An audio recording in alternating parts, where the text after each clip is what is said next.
from Suli and their children during the War of Suli near the village of Selangor in Epirus in the then Ottoman Empire.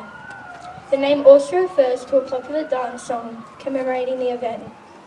During the war in December 1803, the Suliotas began evacuating Suli after their defeat by the forces of the local Ottoman Albanian ruler Ali Pasha. During the evacuation, a small group of women and their children were trapped by Ali's troops in the mountain of Zalangos in Epirus. In order to avoid capture and enslavement, the women threw their children first and then themselves off a steep cliff, committing suicide.